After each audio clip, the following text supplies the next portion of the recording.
नमस्कार, ABP news देख रहे हैं आप। मैं हूं आपके साथ पूजा सचदेवा। प्रयागराज महाकुंभ से आई तस्वीर में आपने साधुओं को देखा होगा, कर्तव्य दिखाते, हठयोग करते। आम श्रद्धालुओं को भी देखा और उन चेहरों को भी जो सोशल मीडिया पर वायरल हैं। उन्हीं में से 3 नाम सबसे ज्यादा चर्चा में हैं। लोग मोनालिसा की आंखों की तारीफ कर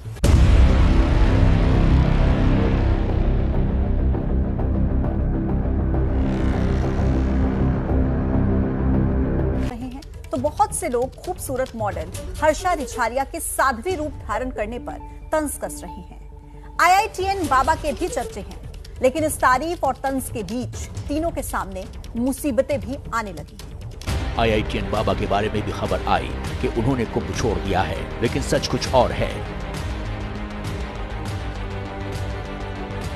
3 चेहरों की 3 कहानियां हैं, लेकिन तीनों की परेशानी वायरल होने के बाद बढ़ी।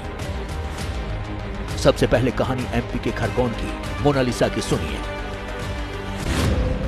मोनालिसा कुछ पैसे कमाने कुंभ आई थी, लेकिन चर्चे उनकी खूबसूरती के होने लगे और भीड़ ने उनके लिए मुश्किलें पैदा कर दी। हर्षा रिछारिया भी अपनी खूबसूरती की वजह से वायरल हुई, लेकिन वक्त के चक्रव्यूह में ऐसी फंसी कि फूट फूट कर रोने लगी।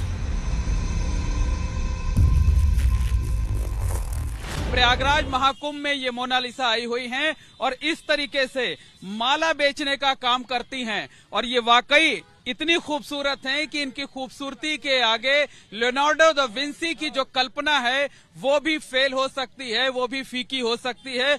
और मोनालिसा जो महाकुंभ में आई हुई हैं माला बेचने के लिए मध्य प्रदेश के खरगोन जिले से, वो सोशल मीडिया पर खूब वायरल हो रही हैं। लोग इनकी आंखों की तारीफ कर रहे हैं, इनकी खूबसूरती की तारीफ कर रहे हैं। महाकुंभ शुरू होते ही मोनालिसा रुद्राक्ष की माला बेचने एमपी से यूपी के प्रयागराज आ गई। शुरू में माला की बिक्री ठीक ठाक हो रही थी, लेकिन खूबसूरती के चर्चे जब सोशल मीडिया पर होने लगे तो भीड़ बढ़ गई। मोनालिसा, ये बताइए कि जब आप अपने खरगोन मध्य प्रदेश महेश्वर से चली थी तो आपने सोचा था कि आपको इतनी शोहरत मिलेगी, इतना नाम मिलेगा? नहीं, पता नहीं था। लेकिन इनकी खूबसूरती धीरे धीरे मुसीबत बनने लगी और नतीजा ये हुआ कि इन्हें महाकुंभ छोड़ने की नौबत आ गई और इन्हें मास्क और चश्मा लगाना पड़ा। क्या कहेंगे अपनी खूबसूरती के बारे में? मतलब अपनी खूबसूरती के बारे में? नेचुरली है। नेचुरली है? हाँ। मतलब भगवान ने जैसा बनाया वैसी जिंदगी जो है वो मोनालिसा जी रही हैं। मोनालिसा हमेशा हंसती रहती हैं। वो कहती हैं कि बातों से ज्यादा उन्हें हंसना अच्छा लगता है। आप बोलती भी हैं या सिर्फ हंसती ही हैं? कम बोलती हूँ, ज्यादा हंसती हूँ। कम बोलती हैं, ज्यादा हंसती हैं। थोड़ा थोड़ा बोलना भी चाहिए ना। एबीपी न्यूज संवाददाता ने जब मोनालिसा से पूछा कि वो क्या बनना चाहती हैं, तो निश्चल भाव से कहा, हीरोइन बनने की इच्छा है। लगता है गंगा मैया की कृपा है। जरूर गंगा मैया की कृपा होगी। करना क्या चाहती है मोनालिसा? पिक्चर निकालना चाहती। पिक्चर बनाना चाहती हैं, मतलब हीरोइन बनना चाहती है मोनालिसा। ये तो मोनालिसा का ख्वाब है, लेकिन हकीकत में अभी वो माला बेचकर कुछ पैसे कमाना चाहती हैं, लेकिन महाकुंभ में कुछ लोगों ने उसकी मुश्किलें बढ़ा दी। मेरे मामा की लड़की, मेरे सगे मामा की लड़की, उसके पीछे पीछे ना लोग दौड़ते थे। वो माला भी नहीं बेच पाती थी बेचारी, तो उसके पापा के पास एकदम से गई और रोने लग गई। बोले पापा मेरे पीछे लोग बहुत हो रहे थे ऐसा, और तो भेज दिया घर पे, महेश्वर में भेज दिया है और उसके वीडियो बहुत वायरल हो रही है। वीडियो वायरल होने से ऐसी क्या दिक्कत होगी? मतलब उसमें कोई ऐसा गलत तो कुछ था नहीं? मतलब देखो उसकी आँखें है ना, आँखों के ऊपर बहुत वीडियो वायरल हो रही थे उसके, तो एकदम से उसके पापा ने उसको भेज दिया। बोले बेटा आप चले जाओ, यहाँ पर मत रहो। मोनालिसा भी इस बात की पुष्टि करती हैं।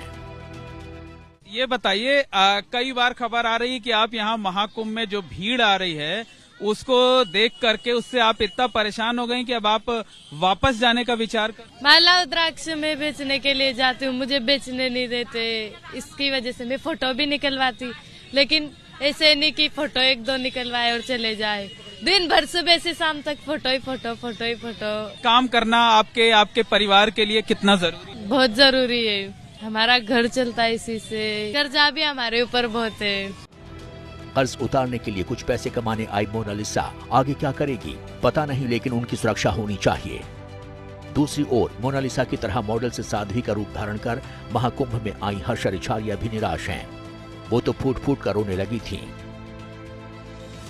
हर्षा ने कुछ संतों पर महाकुंभ छोड़ने के लिए मजबूर करने का आरोप लगाया। शर्म आनी चाहिए कि एक लड़की जो धर्म से जुड़ने के लिए आई थी, धर्म को जानने के लिए आई थी, सनातन संस्कृति को जानने के लिए आई थी, आपने उसे इस लायक भी नहीं छोड़ा कि वो पूरे कुंभ में रुक पाए। वो कुंभ जो हमारी जीवन में एक बार आएगा, पुण्य का तो नहीं पता, लेकिन ये जो आनंद स्वरूप जी है, इनको पाप जरूर इस चीज का लगेगा। तो अब जहाँ पे पहले मैं आई थी पूरे महाकुंभ में रहने की मंशा से, इच्छा से, वहाँ अब शायद मैं नहीं रह पाऊंगी। पूरे 24 घंटे इसी रूम को देखना पड़ रहा है, तो इट्स बेटर कि मैं फिलहाल यहाँ से चली जाऊं। पिता का दावा है कि अध्यात्म की ओर उनकी बेटी हर्षा का झुकाव बचपन से है। जहाँ तक उसका अध्यात्म की ओर झुकाव की बात की जाए तो लगभग 10-11 साल की रही होगी। उस एज से उसका महादेव के प्रति झुकाव चालू हो गया था। उसने 2 साल पहले गुरु महाराज जी से गुरु दीक्षा ली है, ना कि सन्यास की दीक्षा। ये साध्वी का टैग ये जास्ती का लगाया गया है, जो गलत है। सोशल मीडिया पर वायरल IITN बाबा के महाकुंभ से गायब होने की खबर आई थी। कहा गया कि जूना अखाड़े ने निकाल दिया है, लेकिन IITN बाबा ने इंस्टाग्राम पर बयान जारी कर कहा कि उनके बारे में झूठी अफवाह फैलाई जा रही है। वो महाकुंभ छोड़कर कहीं नहीं गए हैं, कल्पवास करने की बात कही।